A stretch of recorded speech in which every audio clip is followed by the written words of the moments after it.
ऐका ना, छानपैकी कोथिंबिरीची वडी बनवलेली आहे. खूप टेस्टी लागते आणि थंडीचा सीझन चालू आहे, विंटर सेशन आहे. तर विंटर सेशनमध्ये छानपैकी अशा भाज्या वगैरे छान भेटतात.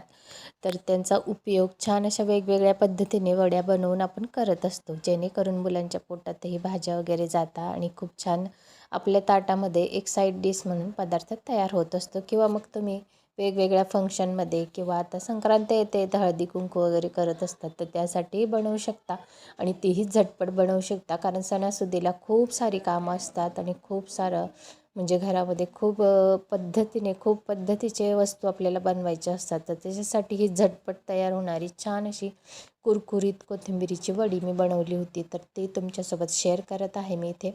आणि फुल व्हिडिओ माझ्या यूट्यूब चॅनलवर आहे. तर यूट्यूब चॅनलवर हा व्हिडिओ पूर्ण डिटेलमध्ये आहे. माझं डेली रुटीनचं चॅनल आहे. तर मी माझे डेली रुटीनमध्ये काय काय होतं, घरामध्ये काय होत असतं आणि एखादी रेसिपी बनवली असेल तर छान मला आवडतं तुमच्यासोबत शेअर करायला, ते शेअर करत असते. तर आपल्या यूट्यूब चॅनलची फॅमिली बनण्यासाठी तुम्ही चॅनलला लाईक, शेअर आणि सबस्क्राईब जरूर करा प्लीज. मी एक मराठी गृहिणी आहे.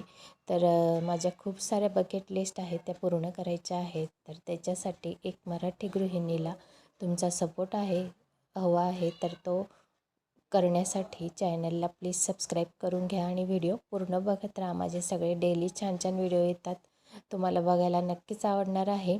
आणि कमेंटमध्ये सांगा तुम्हाला काय बघायला आवडेल, ते मी नक्की तुमच्यासोबत शेअर करेल. तर आपल्याला आपल्या चॅनलला 1 मिलियनपर्यंत न्यायचं आहे.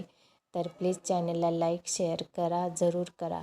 आणि याची पूर्ण रेसिपी यूट्यूब चॅनलवर आहे. तर याच्यामध्ये कोथिंबीर घेतली, छानपैकी कट करून घेतलेली आहे. त्याच्यामध्ये चण्याचं पीठ, थोडंसं तांदळाचं पीठ आणि अजवायन आणि थोडीशी जिरा पावडर, धणा पावडर, अगदी थोडीशी हळद टाकली होती.